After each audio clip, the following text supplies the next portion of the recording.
Ladies and gentlemen, welcome to Alien Talk. I'm here with Ted and Laura Morro, um, experiencer, researcher, and today we're going to be talking about the love bite.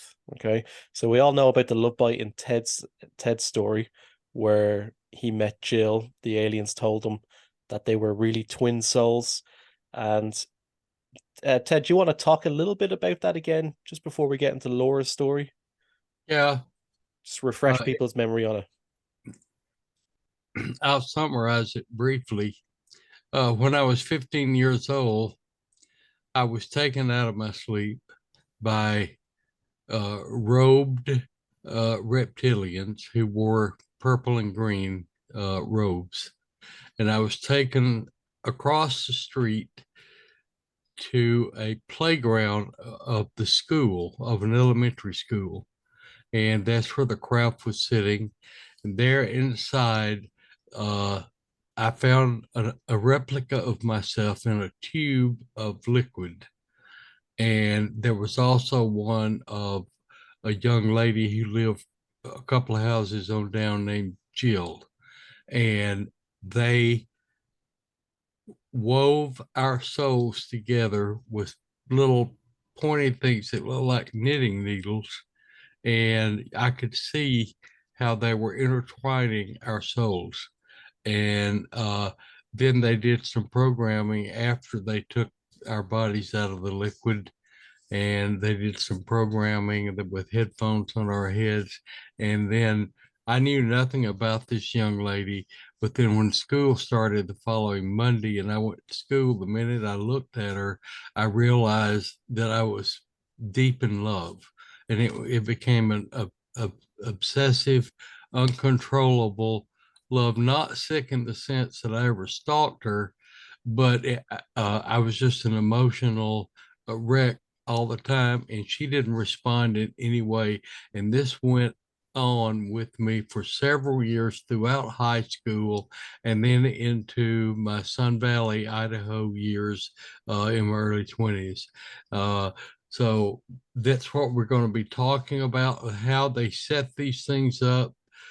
They've done so here with Laura. We're anxious to hear her story, and that's basically what they're doing here. All right, Laura. So I suppose for the first question, okay, um, how did you ultimately end up getting involved in UFOs and aliens? Well, um, thank you for having me here, Stuart, Ted. I started my sighting was at the age of 6 years old, but I remember that episode until I was 15. Uh, Back in when I was 6 years old, I was living in Mexico, and when I was 15, I was living over here in California.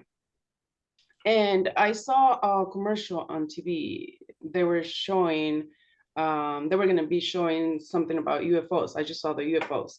And that's when I saw the UFOs, that's when all my memories came back from that sighting at the age of 6 years old. So when I saw these UFOs, I was like, that's what I saw when we were living in Mexico. And I was telling my brother, because my brother was sitting in the living room, and I asked him, I said, do you remember? And he's like, no, I don't remember. I asked my mom, and she said, no, you never told us anything about that. So I started thinking, and I went back to the reason I know I was 6 years old is when I got really sick. I got sick for like 2 months. I didn't go to school for 2 months, and my teacher came and visited me. So that's how I know that I was 6 years old because of that situation. So that when I turned 15, that's when I saw the commercial for that show, and that's when I started. I got upset because I didn't remember those that sighting, and I was like, why don't I remember something so simple? Because I wasn't that scared for me to just erase it from my memory and not talk about it to anybody. I mean, I was 6 years old. I thought it was huge, but the UFO that I saw, it was light. It was just light. It wasn't a metallic craft. So at the age of 15, that's when I started. research UFOs, extraterrestrials. That's when I found out they were UFOs because I didn't know what they were. I thought it was a light, just a light. And did something happen at that sighting, or was it just a sighting? I have no idea what happened. I'm assuming something happened because I got really sick. Yeah, So I was probably taken, but I've tried to do regressions, but nobody has no had the one's luck broken through. to get that information from me. Yeah, we have codes, and if you don't have the permission to get that information out or out of the person that you're Yeah, regressing, you won't get anything. yeah. So yeah. Well, Ted, are you picking up anything from that? Well, who were you with when this My happened? brother, and we were coming from a little town. My family had a restaurant, and so we went to, I believe they went to order fish because we had a seafood restaurant. So it was my dad and my mom. They were in the front of the pickup truck, and they always took blankets and pillows for my brother and I. My brother is 2 years older than me. So we were in the back of the pickup truck, and it was around midnight. It was really dark, and this thing, I was sleeping. We were both sleeping. I opened my eyes all of a sudden, and this thing was right above us. No noise, just light. And my brother was, I thought he was sleeping. So I just like kicked him with my elbow and I said, "Are you looking at this thing?" And he said, "Yes, cover your eyes." And so I did that. But I remember I was curious to see if that thing was still up there. Mhm. I just kind of like uncover one eye and the thing was not there anymore. And that Yeah. was it.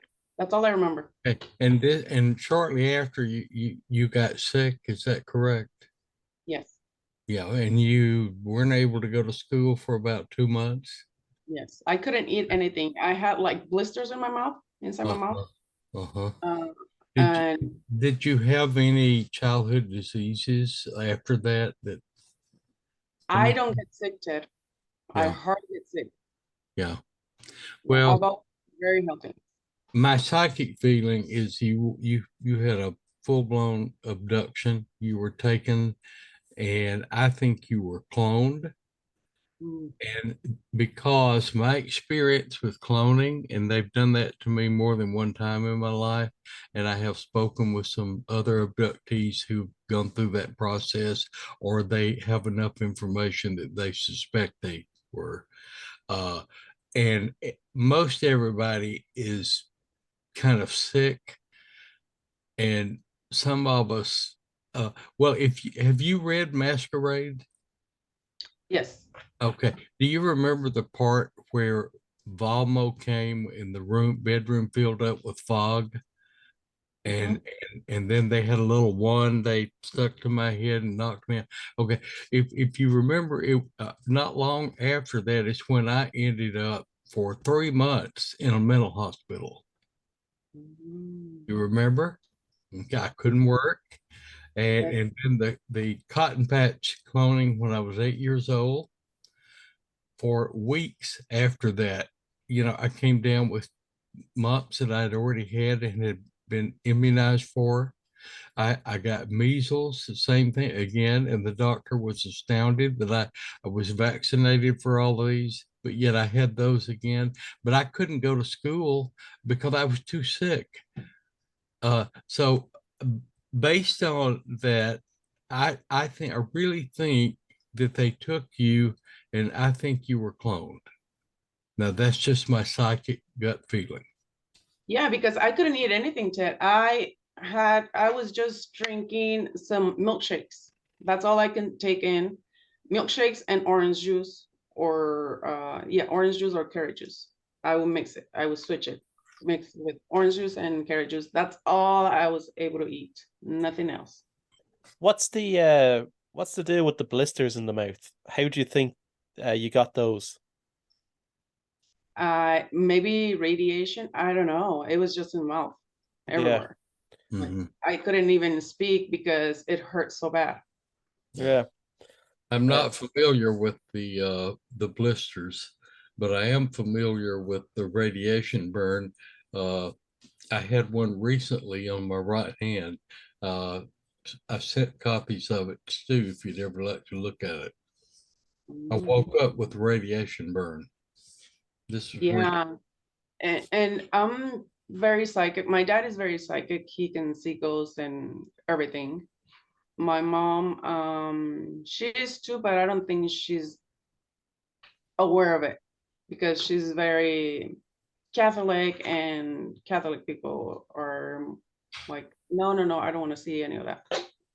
But did you say you had a brother with you when this happened? He doesn't Yeah, remember. He he still hasn't been affected in any way because no, I feel like they took him too. That's why you know I'm what? I know they took him too because he wanted to be a pilot, airplane pilot. And you know, that's what they do. They put you in the military area department. Um, so I know they took him too, but he just doesn't remember, or he doesn't want to remember maybe. But I asked him and he says, no, I don't even believe in that. And I show him all my research and all my videos where these ships are landing or they're coming. He's like, no, Laura, isn't it a coincidence that they're always where you're at? I'm like, yes, they're always where I'm at because they're watching me. That's why. But he doesn't believe in it. He doesn't believe it. He's still up to actually last weekend we're there and he's like, no, no, no, no, no, no. His wife is starting to see them and he's like, no, no, no, no, I don't believe in it. Hmm. I'm like, you were there. You don't remember? He's like, nope. He doesn't remember anything. I had the same situation with my brother. Oh yeah. He was Yeah. taken. Well, we lived out in the country Mhm. and way up 5 miles from the nearest town. And he would be found when he was around 10 years old. He would be found down the road, uh, Oh a yeah, I read. lot, maybe equivalent to like 2 or 3 city blocks away from the house in the Mhm. middle of the night. And all the doors and windows were locked from the inside. So there's no way he could have gone out the door and then locked it from the inside behind him. And so the family, they were astounded by this. But you know, as adults, he refused to talk about that. And he always said that I was he's always said he loved me, but he knew that I was a little off because of my beliefs. I said, The yeah, same with the family. okay. You know what, Ted? Your brother's situation sounds like my love bite. He had the same, Yeah. where he was taken and he was being left out, and the doors were all locked. But he was being taken Yeah. since he Well, was really I've young. raised a question on that, this is a good time to bring it up. Okay, we're dealing with a force that's extremely intelligent, so they know if they carry him through the walls and the house is still locked from the inside, are people not going to see that and Mhm. question that? So I say, are they trying to get attention, draw attention to themselves and be recognized, or why they're not that stupid, you Yeah. know? So Mhm. what do you think, Stuart?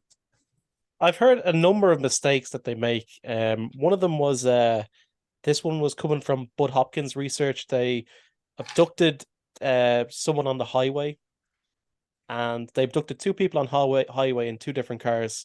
But when they were putting them back, they put them back in the wrong cars. So then these people were driving the wrong cars, and then they had to be re-abducted, and that always seemed a bit weird to me. To be honest, it made me feel a bit like it made like if they make mistakes, then it's nearly like they're kind of human. Like at least we have something in common with them.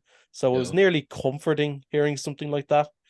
But at Remember, I yeah. find no comfort in anything they do. yeah, yeah, But remember, Stuart, they have the little grays doing the work for them. yeah, yeah. It's the robots, the grays, that are making the mistakes. Because remember in another book, I think it was which book? I've read so many. communion, I think. Or where was it? I'm sure you guys have read this story where they take people, a couple, and then they bring them back with the other person's shirt or Yeah. Yeah. feet. Yeah. Um, So it has happened quite often. Yeah, I came back with someone else's foot. Oh I yeah. know all about that.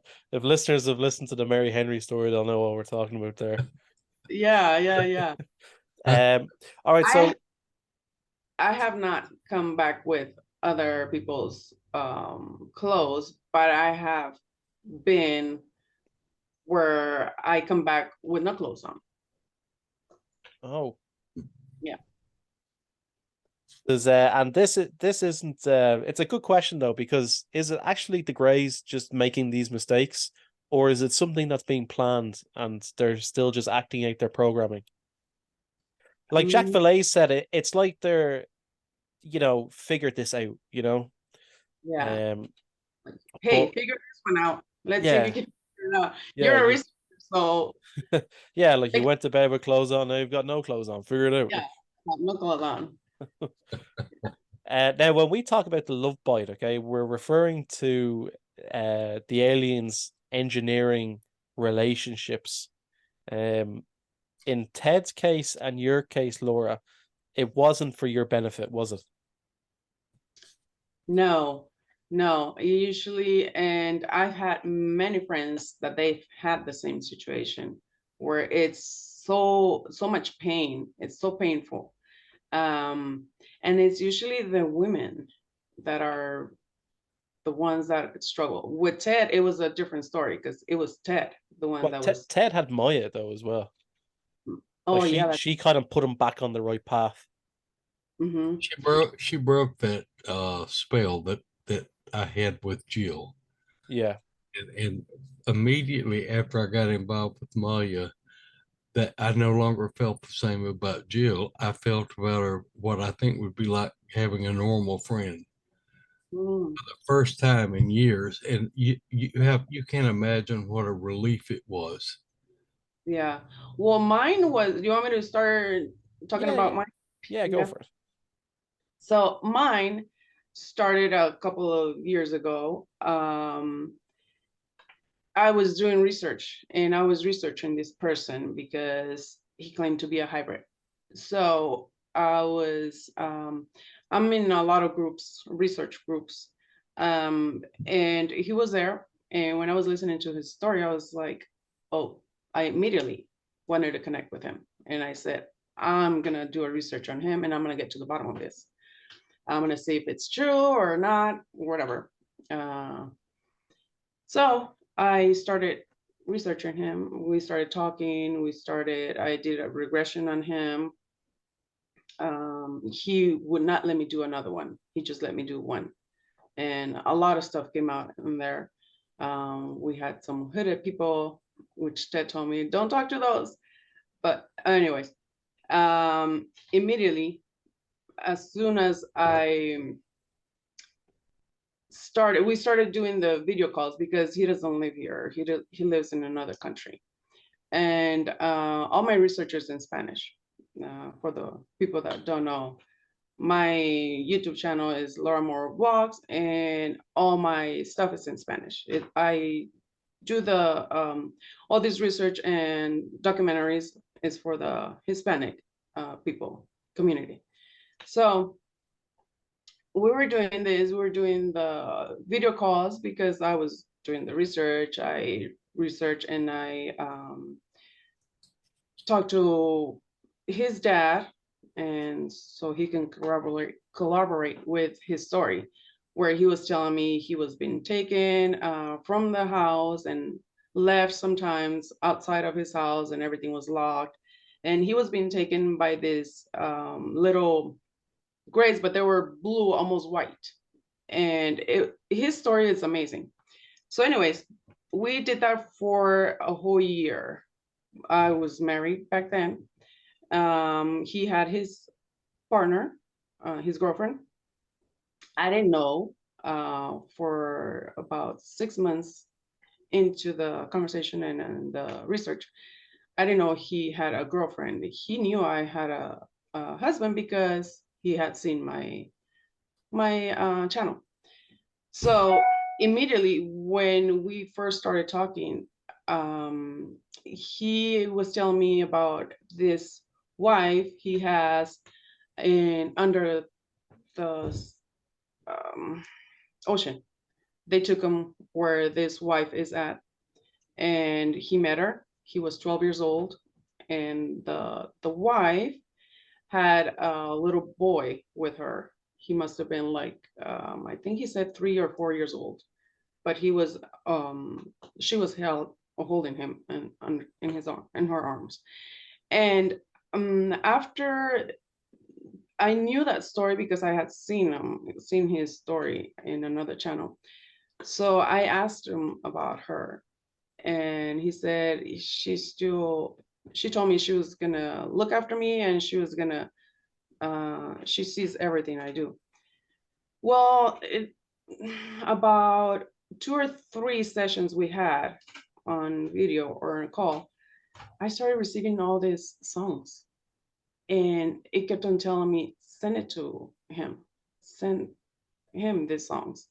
And I was like, I had just barely met this guy, but he's very attractive. So I was attracted to him. But I was married and he had his partner, but I didn't know. But anyways, it was immediately when I saw him, I saw the connection. I mean, I felt the connection. And then this voice or this person, which I thought it was his wife telling me to send these songs to him. It was very, very it was some songs from YouTube. And it says something about you came to this earth to learn, or some lyrics like that. So I was like, okay, well, they're not that bad. They're not like, oh, I like you. And I would tell them, you know what, your wife from the ocean is telling me to send them to you. So I would tell them. So we got like a telepathic communication. We were instantly connected. So I would send them that, and then that's how it all started with the songs. That's how they communicate. That's how we communicated with songs.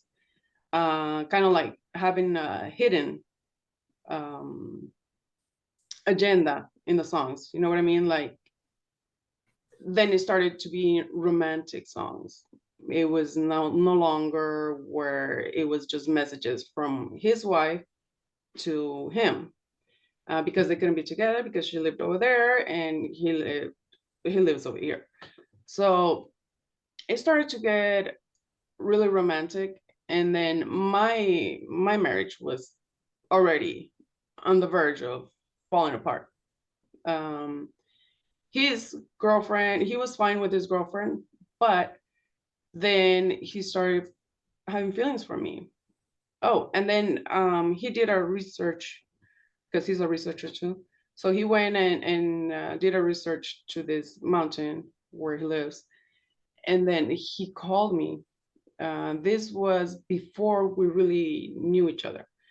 So he called me out of the blues, and I was shocked that he was calling me. I'm like, I had barely talked to him maybe one time, and then I get a call. It was on a Saturday night. I remember. I never answer my calls. I never answer my phone, especially at night. So I saw that it was him. I'm like, I wonder why is he calling me? Like, um, back then, I was not so into him. So I was just like, okay, well, I'm just gonna answer. I answer, and he's um hearing this humming noise, and this it was just a humming noise. So he had a craft right on top of him.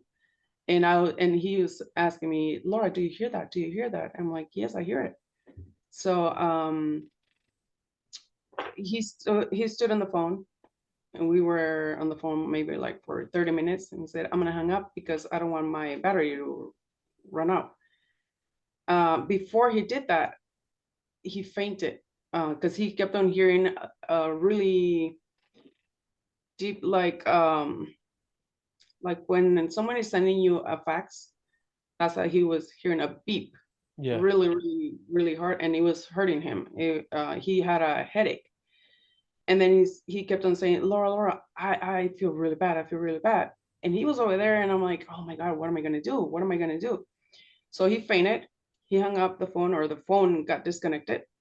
So I was so worried, and I called one of the groups where we were at, because some of the people lived close to him, so they knew him. So I called the group and I said, hey, this is what's happening. Can somebody go and check out where he's at? And I can't get a hold of him. His phone, he's not answering. So everybody got together. There's cops and there's all these researchers there. So everybody got together. And when they were about to go to look for him, he called. He called somebody. Do you see that blue orb? Did you guys Oh, see it? no, You no. didn't? When you go back to the video, you'll see it. They're Okay. always around. I'm not kidding.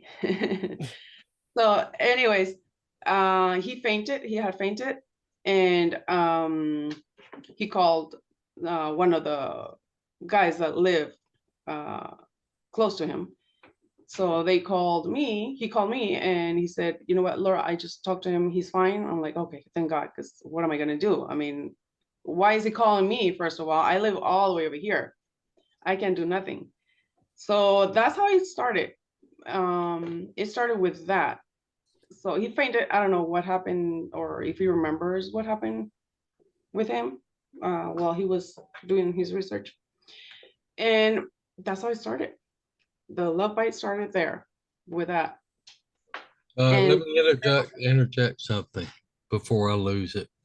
yes, Actually, have you thought about the possibility that this started with you when you were 6 years old and abducted, and they could have mixed your souls or created that attraction, and it just sat there dormant all these years until you finally made a connection, and then that emotion woke up in you?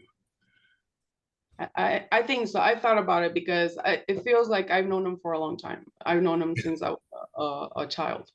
That's my psychic feeling, that they implanted this program in you at that time. Yeah. That's one of the things they did to you when they cloned you and regenerated you. And we always joked about it. We always said, why did they take you all the way over there and I'm all the way over here? Well, And back then I was in Mexico. I that's was, if you were physically there, in the same neighborhood or community, it would have gotten so intense. There would have been a lot of lives hurt. mhm, yeah. So Yeah. it's better if something was protecting you to have you that distance, because that kind of calmed things a bit to keep them from getting that totally out of hand. I saw your Mhm. kitty cat. Yeah, he's over here playing with Siamese, Siamese. yeah, yes. Yeah. Yeah. You know what? He came to me about 2 weeks ago. I just got him. I found him. He came right up to me. I was getting my mail and he came right up to me and he just wanted me to hold him. And I went and did my things and I said, well, if I'm back and you're still here, then I'll take you home. So I was back. He was still there. He came again to me and I said, okay, well, you're mine. I don't think you're somebody's kitty. Because I had seen him before. He was outside and Just hanging so around. hanging Yeah. around waiting for me to grab him. I Yeah. have I have two cats. One of them, her name is Gracie, and Oh, she makes an appearance on the podcast occasionally too. Yeah. yeah. Yeah. Well, anyways, yeah, that's how it happened. And he's been taken since he was like 2 years old. He remembers when he was 2 years old. Well, And they now, would did he go to the doctor after that event that you were just telling us about, when it was right over him and he heard all the noises? no, no, he was fine after that.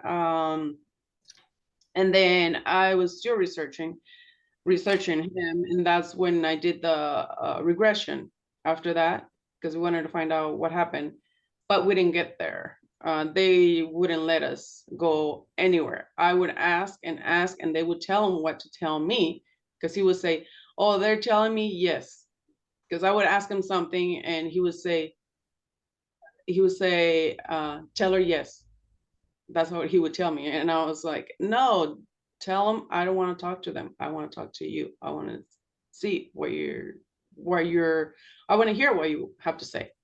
Do not listen to them." They would not let him. They would not leave him alone. So he's still there. There was three hooded beings. They had him in a room, a dark room, kind of like chained to a bed. Can I contribute something right there? Yes. Now, I can't tell you if this is true or not, but I saw this and I was told this in the 8-year-old abduction out of the cotton fields when I was 8 years old. Mhm. They cloned me and took me in an auditorium where I saw all these creatures, and I was on the stage. And this reptilian leader, who in the very beginning looked like a Nordic human being, brought out 12 little small characters that were dressed in like little bluish looking uniforms. And then they brought out 12 little hooded figures that looked like they were no taller than those little blue ones. They were all about the same size. The hooded characters had the hood way over their head and they had red eyes. And I was told it was the job that these were our guardian angels. Mm. We had 12 good ones Mhm. that would do good things in our lives, and we had 12 bad ones that would beat us down, and it was up to us to overcome that. Well, I Now, saw I one of just those. wanted to contribute that. I don't know, the aliens, you can't believe everything they tell you, they lie. Yes. So I've taken that into consideration. But people see these hooded figures periodically, and occasionally the little blue guys show up too. So I just wanted to share what I saw, where they came from, and what they're doing. Can I just ask, when you're doing the regression with this guy, are they speaking through him while you're doing the regression, or is this like programmed responses? They're they're speaking through him, because when I do the regression, I always ask them their name. They wouldn't give me a name. They gave me one name, which I know where it's coming from. They said the main one.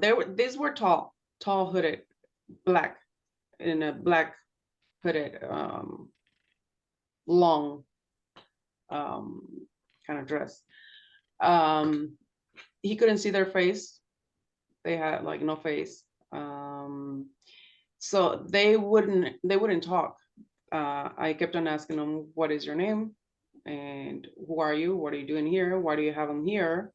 Um, shackled to a bed, and they wouldn't talk. They would tell him, "What is she doing here?" And he would tell me, "I feel that they don't want you here. They're asking me, why are you here?" And I said, "Well, I'm here because you asked me to come in and talk to you." So is this so he's reliving this experience with the hooded robes, okay? But it seems to be like real time because Yeah. you're there. It's nearly like remote viewing. Like you seem to be there while it's going on. Well, I've had dreams, a lot of dreams, where I'm a soldier and I'm doing remote viewing. I do remote viewing for military people, and they ask me to find somebody, and I find them, and then they take me there, and then we do kind of like a military project or something. We go and take up whatever entity they're looking for or person. I mean, my dreams are, you can make a movie out of my dreams. Yeah.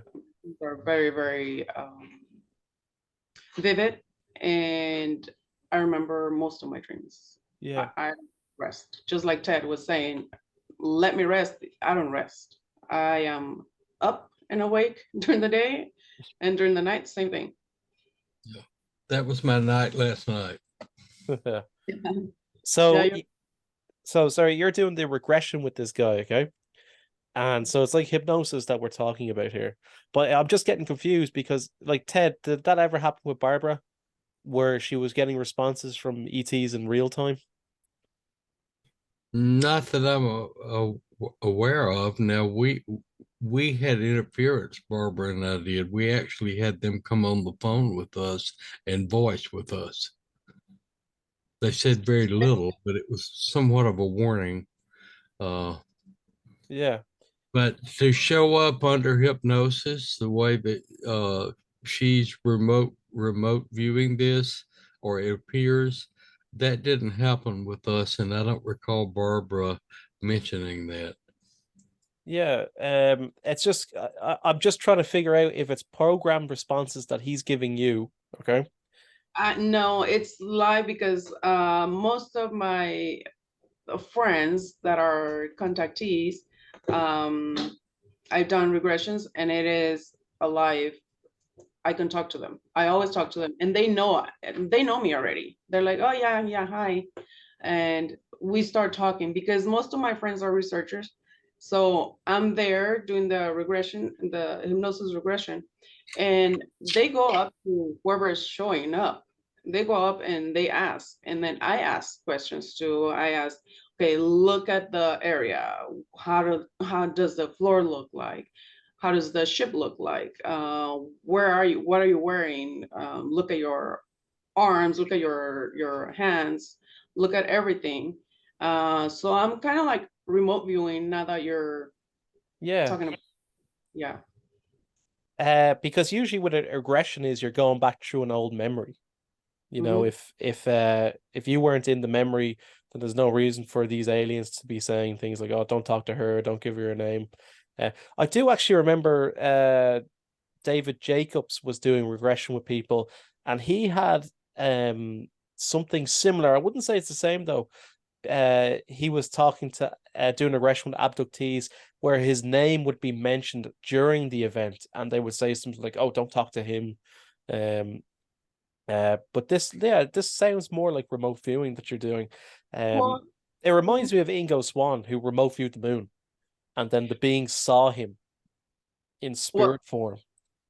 no, it's regression because they're remembering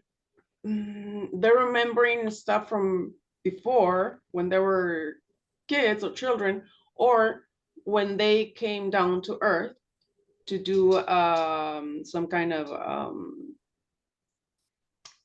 project. We're constantly being interfered with, and they're helping us. And there's groups of people that get together, and before they come, they actually take pictures, and they have their pictures all over, like the hallway. Um, and they're researchers too. Maybe we're time travelers too. I don't know. We're Yeah, in a dimension or something, because that's what I feel, that we're time travelers and we're coming over here to do, I don't know what, maybe we come to do this, to tell the yeah, people, to yeah, be aware of these things that are happening. But I do speak to them. They do let me talk to them, and we interact. Um, Most of them, only with him is where I encounter those three beings that wouldn't let him, or didn't let him get up from there, unchain him. And I kept on asking him, do you want to be there? And he said, yes. And I asked him, what are you doing with him? And they said, oh, he wants to be here.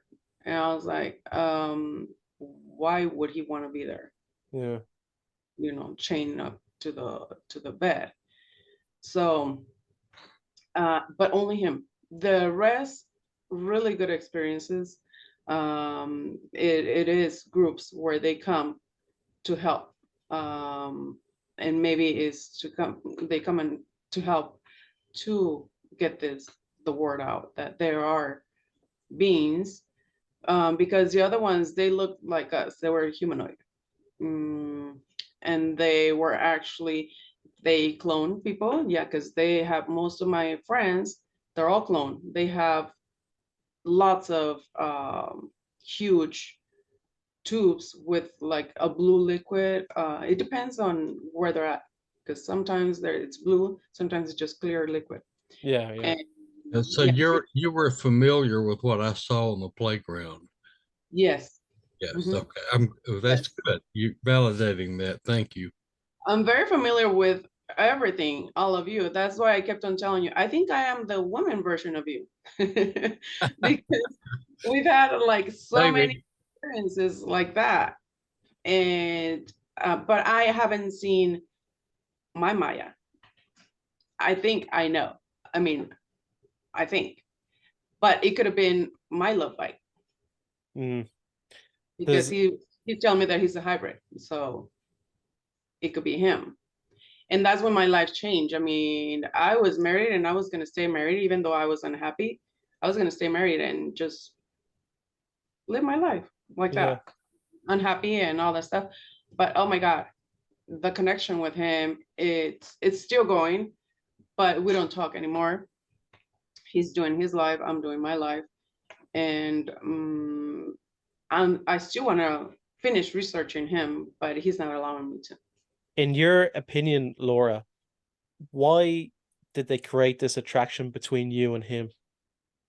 I have no idea. That's what I'm trying to figure out. That's why I want to keep on researching what's going on and why would they do that? Like, why, if Well, somebody's your soulmate, supposedly, um, but they tell us that, but that mhm, could be, but they lie too. yes. Hmm. That's their explanation of what they're doing, and we're supposed to buy into that, and that makes the relationship more exciting. Well, Ted, they told him that where he's from, they're doing a social research. He did tell me that they're doing A social research. social research. Yeah, Yes. I have heard that before. That's another one of their lies to get us. If we're paying attention to that thing, we're not paying attention to the crime they're committing. Hmm. They Yeah. create these diversions, and that social programming they're talking about has been fed to me before too, and I didn't buy it Yeah. because they're committing a crime either way they go. And Hmm. which raises another question. I would love to see we humans progress to the future where when we know we've been abducted and people have anal discharges afterwards or et cetera, that is some type of evidence that we start reporting this to the police. Yeah, because Even though they may laugh at us and call us crazy, we're making history because crimes are being committed and nobody's doing anything about it. And many, many people who work in this industry, as you know, they cover it up and they lie about it. And they do anything but admit they're a victim. hmm. They walk out of it trying to convince us how lucky they are. They were chosen. Well, That's all BS. yeah, yeah. We're, Well, we're Ted, victims of a crime. I have my YouTube channel is about that, bringing the evidence of the existence of them, the existence of the UFOs, the existence of these lights that come in, the orbs that you just saw a little while ago. They're always around. Um, but I've had so many bruises in my body. I was married, and my ex-husband is a firefighter, so he would stay at the station. Sleep over there. And then when he would come home, I would be like, you know what, I have all these bruises. I'm not cheating on you. I just have these bruises because I'm being abducted. So I always told him, you know what, something's happening to me. I don't know what it is, but I'm researching it, and I'm gonna come and show you stuff that you're gonna think, hey, what are you doing? Like, are you cheating on me, or why do you have all these bruises? But I have bruises like everywhere, on my back, on my um shoulders, on my thighs, my inner thighs, my outer thighs, on my rear area. I mean, I'm like, what is going on? I think they are breeding, and they're taking the fetuses or whatever they're taking, and I really give them a fight. I think I always give them a fight. Good for you. And that's why I'm always bruised up. Yeah. I've had my share of bruises. Stuart's seen some of those. Yeah. Yeah. So Ted, you think it's part of the reason that they engineer these relationships is so that they can harvest the negative emotions that come off them? Well, true. Everybody I know that's had a love bite has suffered intensely emotionally. It's usually the relationship is one-sided. If it's not just one-sided, there are factors involved like distance or things of that nature, or maybe illnesses that keep them apart. But yet the emotion just intensifies and grows to the point till it is sheer agony. And they harvest that. They use it. That's it's the only purpose I can see out of it, because we're not gaining anything from it. The my understanding from where I am is it's a normal thing to share love and feel love between two people, but then when it crosses that steps over to that other side of the fence to where it becomes a sickness and you're in agony all the time, then something's wrong. That's not normal. We're not designed to be that obsessive with our emotions, but yet it's Yeah. happened. Yeah, and let me tell you, while you were talking, Ted, I was just remembering what happened to him. He met his Maya. And when we were in our best, him and I, because it was mutual, we were both in love. We felt really intense for each other. And then a girl came. He's met his Maya, and she came to him and lived with him for 3 months. And after she left, she told him everything about him, just like it happened to you, Ted. And after she left, I met him after she left, maybe I want to say 3 years later or 2 years later, I met him. And then we were talking for a whole year, and 2 years. And before we decided to just end it, the Maya girl, we're gonna call her Maya, it's not her name, it's another name, but another Maya girl came and got in our way, if you want to call it, because she came in his dream, and she told him, she used a hologram of this girl that he said he didn't like her or anything, but I know they something happened there. So I think they introduced her to him, and they did what they did to you with Maya, like just to get him back in check. You know what I mean? Yeah. Yeah. So So, it was, so Maya is like a process that they use. yes.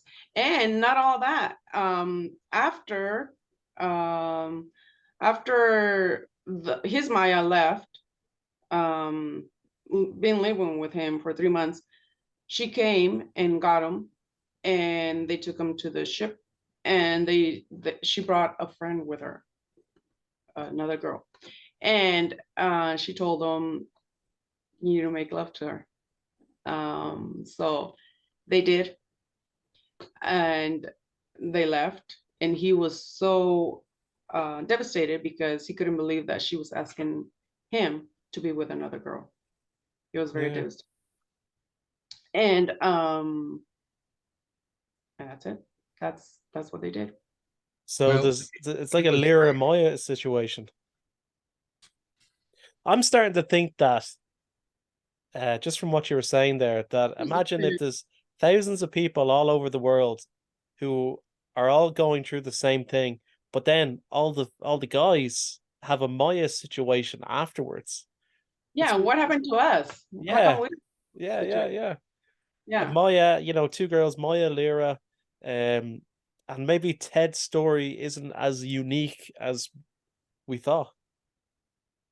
No, no, because it's happening to, and it's usually men. What I'm researching, the men have all the women. It's happened with some of my friends, actually most of my friends. I mean, they have the same situation. I'm like, okay, what's going on here? Because the women are the ones that are staying with all these feelings. As women, we're more emotional.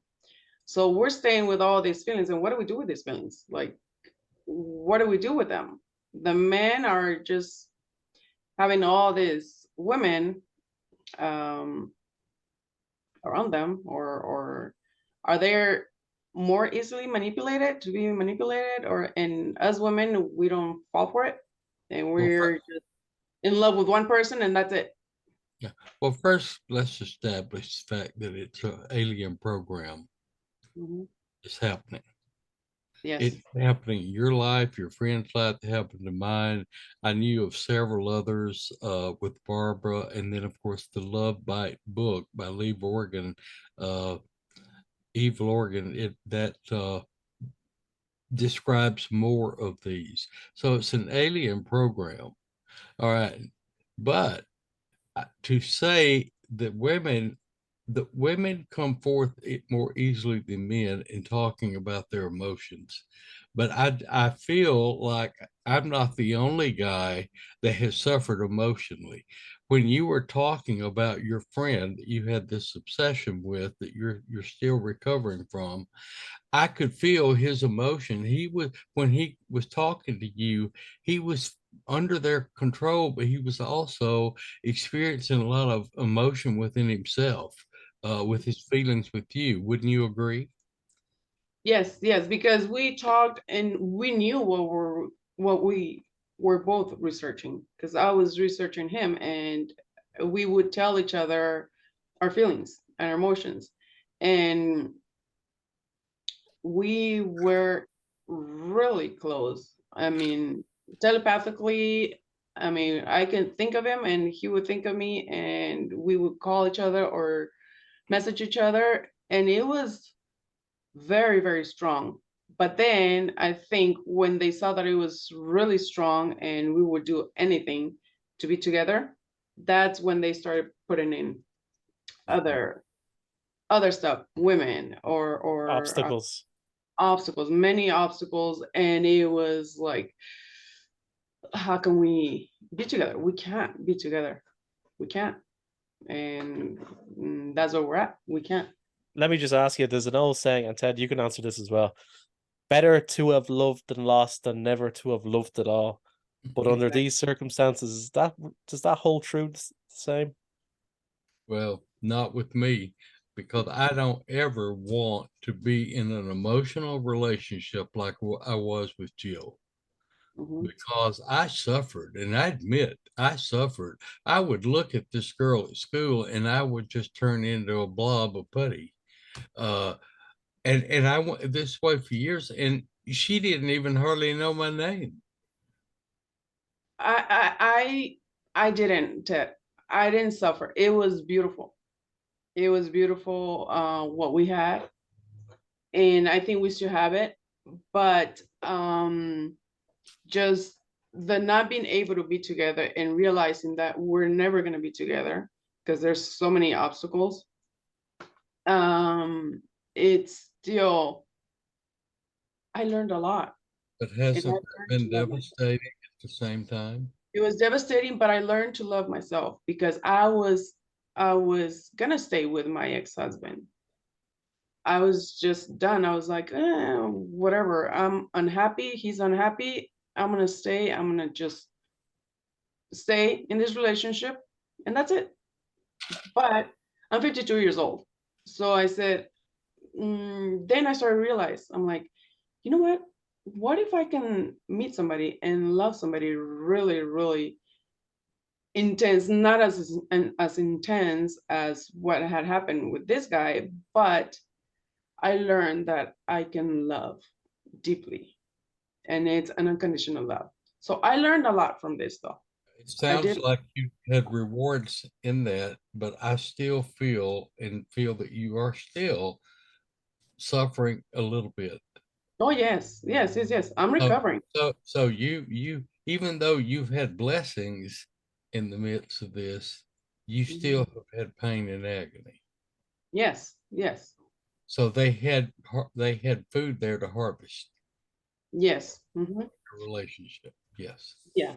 But I'm learning like just exposing this, you're learning and you're saying, okay, are these my feelings or are these the feelings they want me to have?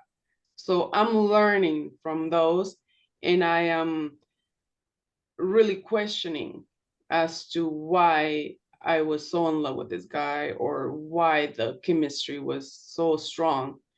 So I'm learning now that we're not talking, well, I'm not talking, we're not talking. I see they're trying to bring other people into the mixture with me. With him, I'm sure they've done it with him. But and I think is either they're testing how strong our supposedly love is, or they're harvesting again on my emotions. But I am very neutral right now. I'm like, okay, bring it, but we're gonna see what I'm gonna do. Like this time I'm gonna take control, you're not gonna take control. And if you think you can take control, my kitty, if you think you can take control, then we're gonna see who's stronger. If my heart is stronger, my love, my self love is stronger, or you with your technology or whatever you use. You know what I mean? Like now I am more aware. So I know that I want love. I want a relationship where there's love and all that stuff. And I know how it feels. So I learned from that. Even I though learned too. yeah, it pains me. It's so painful, but I'm learning something too. They're not just learning from me, I'm learning from their technology that, yes, it's powerful. Yes, absolutely. But guess what? I am more powerful. I agree. That's great.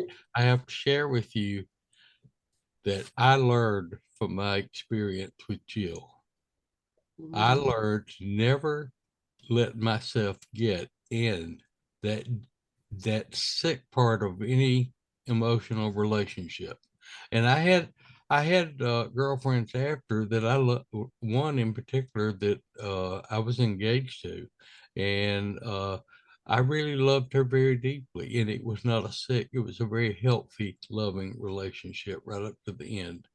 So Yeah. I that experience with Jill helped me do that. So I Mhm. gained some things out of that as well. Yeah. And I'm admitting that I did, even though it was sheer agony for several years because of the way I was treated.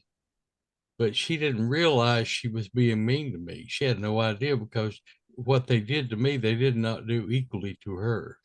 Mhm. So I'm with you. I understand where you are. Yes. So now, yeah, it's a learning experience. I think it's for both. Um, and if it's a social experiment or emotional experiment, well then it's working because we're both learning. You know what I mean? Yeah, the subtle difference between you and Ted's case, though, as well. One thing is that they seem to have done it to the both of you, okay, the two of you, but they kept you apart. And then when there was a thought that you two were going to be seeing each other, then they start throwing in the obstacles, okay? Whereas they didn't have to do that in Ted's case because they never did the same thing to Jill. So it Mhm. was just Ted. So ultimately, they really did not want, in either case, a relationship here. And that's interesting in itself. But you know what? My person, they did that to him with many women. He met, he was in the craft. They took him, and there was a little girl there that she was crying because she was scared, and they told him go and console her. So he did console her, and then they send them both they sent him back. Years later, when he was older, he met this girl in person, and he remembered her, and he married her. They were a couple. They thought they were meant to be together and all that stuff. They're no longer together, but they've been doing that to him in many times. Yeah. So I feel like they do it to me as well. I just fall in love with every girl I meet. But You're gonna learn. We have to work on him. Yeah, hang out with me, and I'll teach you. I'll tell you. I'll Does tell that, you. yeah. So Because, yeah. in this guy's case, how many girls are we talking about here? Well, we're talking about his Maya. We're talking about the girl he met in the ship, and even the girls that are not from here, because the supposedly wife that lives in the ocean, under well, yeah, in the ocean. There's another one, so we got three there. Me, and then some other girl, the girl that came in, and I was very jealous of her, and I didn't know why. And even though he kept on saying no, no, no, and I'm like, if you saw her in your dream and your Maya was pretending to be her, there's a reason why. Because his Maya told him that he needed to work with her, which with me, when he met me, he told me he was working with somebody else, and they watched my videos, and because I said some things, that's when they found me. Okay. And Well, we know that's a lie already, straight away. yeah, so he knew that we were gonna work together, or that's when they told him that they're here, they're from another planet, and they're here doing a social experiment, Yeah. social, yeah, working socially. Oh, I have a okay. question. Yeah. What did this his Maya look like, and that friend of hers? I have a picture of her. I'll send it to you. And the friend that she brought the hologram to him, and he did contact her and told her, "Hey, you're a ET," and she And was like, we became friends. Her and I, we became friends, and I started researching her, um, and I think that's another of his love bites. But even though she says no, but I know so. You know what I mean? Just that woman feeling. now, Ted, your Maya never revealed she was an ET. In No, fact, she gave you as little information as possible. right. She's very evasive when I threw out a few questions, but I was so naive at the time. I wasn't smart enough to ask the right questions. I knew something was different going on, but I couldn't quite. I didn't know anything about ETs back then in the early 60s. Absolutely nothing. And it just didn't enter my mind that she could have been from some other world or be an ET. I didn't think that was possible in those days. And this guy, what was her name? Can you tell us? No, no, because no, I can't. All right, let me ask then, okay? Is it something as interesting as Maya? Like, The name, don't tell me it's going to be like a Rachel or a Stacy or something. it's interesting. It's a different name. I don't think Okay. Because heard it. Maya ultimately was the goddess of illusion, wasn't it? The Indian goddess of illusion. Right. I'm thinking if this one has another one of these kind of Yeah, goddess's name, like, she gave him his name, his real name. but I Mm, can't say that name either. yeah. I'll tell you off camera, Okay. and I'll send you the picture of him and her and the others, and the others. Oh, I'm just curious if she may look like my Maya in some way. The skin color, hair color, See that? height. This- Have you seen a picture of my Maya? Stuart, did you send it to us? Yeah, you did, right? well, we said the one that Bruce sent. Yeah, Oh, okay. that's the what we have. Yeah. Yes, send me her picture because I can see. Are you looking at the orbs that are coming I, in frame? I haven't seen any. Is it on your screen or It's on my screen. I see them. I see them all the time, and they're usually blue. okay. Wait a minute, orbs you're talking about? Yes, orbs. Uh, There's always orbs around me. Blue orbs or white. There's always orbs they around Orbs me. are orbs. those orbs operate like little tiny UFOs. Yeah, they're the Surveillance cameras like. yeah, cameras. They're looking to see. I Yeah. always thought orbs were like consciousness. Well, I've asked, in the regressions I've asked, because I'm a sky watcher and we go out and look for evidence. I always go and look for evidence to see You, them, their ships. Stephen Greer's protocol thing. Yes. Something like that. But I have my own protocols. They're always following me anyway. So I'm like, okay, well, I'm gonna show everybody what you look like and where you're from. Or where you're that you're always there with me. So I was doing a regression and I said, we're gonna go do a skywatch. This was a friend that's been contacted by these beings. And I said, are we gonna see you? Are we gonna be able to capture you in our cameras? They said yes. I said, okay, I want to see you physically. I said, okay, well, yeah, you will see us physically. I'm like, well, how are you gonna look? Are you gonna look like us or how? And they say, no, we're the ships. And I'm like, yes, I know you're the ships, but are you gonna come down from the ship? Okay, I saw it there. Yeah. Yeah, you saw it? Yeah. Yeah. You're gonna see it on the video when you watch it again. So they said, we are the ships. I'm like, what do you mean? Yeah, we are the ship. You always see the light ships. So the light ships is us, is a consciousness. That's when you said consciousness, it's them. Because I was thinking, oh well, who's maneuvering these ships? And they're like, it's us. We're them. We're the ship. And so they wouldn't have a humanoid coming down because there's no humanoid in there. It's them. The whole It's like ship the is them, Merkaba. yeah. Yeah, it's like the Merkaba, the light being. Yeah. Yeah. Mhm. I don't know if I believe that because when the UFO crashes, it's something physical. Pieces of it are found and Well, I haven't seen metallic ones. I've only seen light ones. oh, I see. Okay. I've only seen light ones, and that's why I was like, well, why do I? Even the one that I saw when I was 6 years old, it was light.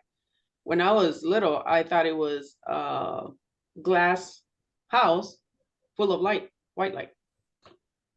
That's what I saw because that's when I saw the commercial. It was a light UFO with metallic ones, but the light one is the one that caught my attention, and I was like, "That's what I saw. That's Yeah, exactly." yeah, yeah. Mhm. So that's what triggered my memories. But I wonder why that triggered my memories. I wonder why. Uh, Like, hmm. maybe you become a researcher and I start suppose, getting yeah. evidence. Well, I suppose odd things trigger people's memories. I Mhm. remember Carla saying someone just cooking two eggs reminded them of the eyes of a grey, and they had a flashback at that stage. Yeah. Um, and then also there was a case where it was Carla's own case actually, where she was told it was time to remember. So maybe that was kind of your time there as well. Good. I seen a few orbs in your screen. Have you seen them? But they're very, very faint. They're almost invisible. Well, Look at the video. I haven't been paying attention right now. No, I haven't seen them, but now I do have orbs float around the house occasionally. Nobody Yeah. ever sees them but me. So I don't Yeah. talk about them. Nobody ever sees them but me. Oh, I see them. My cat sees them sometimes, and she tries to chase them. Yeah. Yeah. Oh, that's interesting. Because have you noticed that if you ever go, witches always have a cat with them.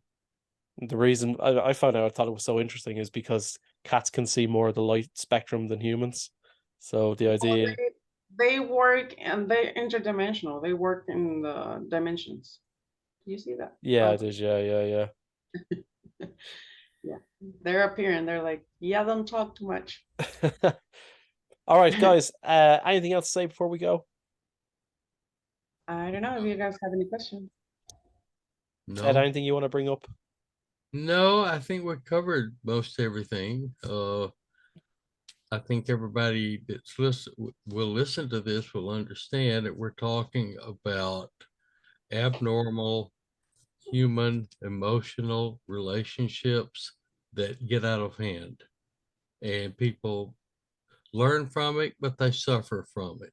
Yeah, And the objective here is to get people to realize there's outside interference causing them to go in the direction they're going. yeah. And that's the point we're trying to make. I think uh I think a lot of people will see themselves in what Laura's talking about.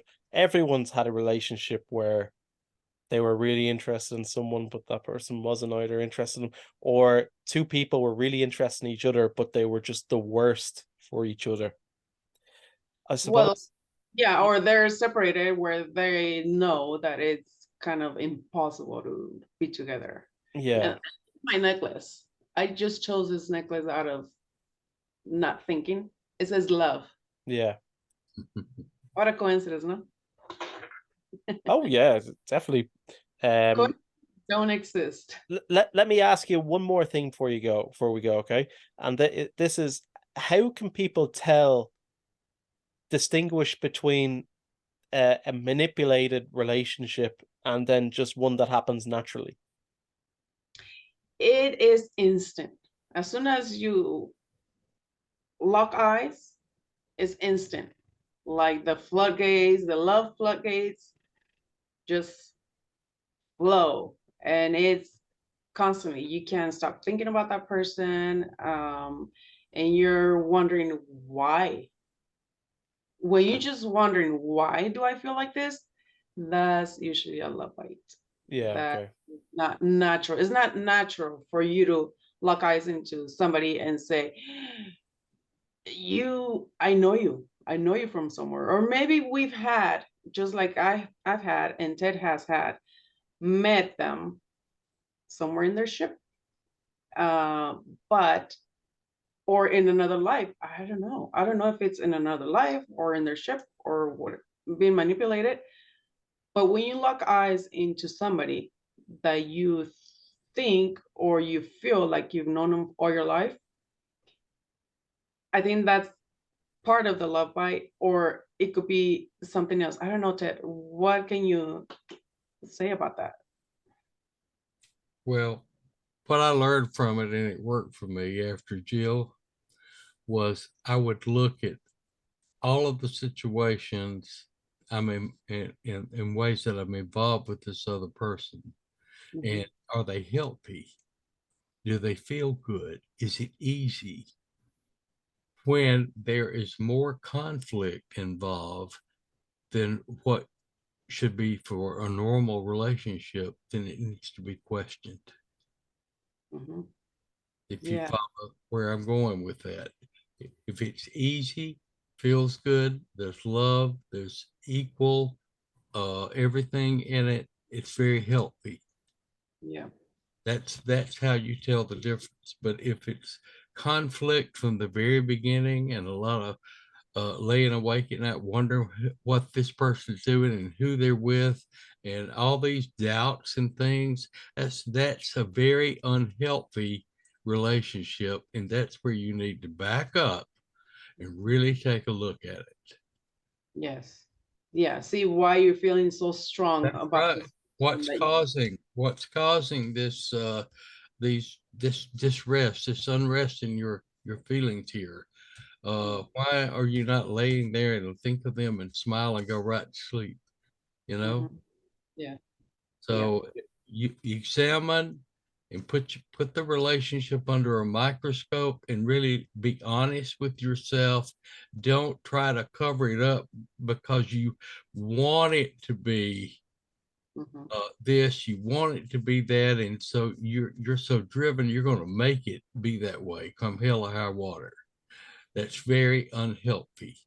Yes. I had a woman come to me, offered me several $100s one time to put a spell on this guy that she was obsessed with, who just totally ignored her. He wasn't even interested in her. She met him on the job.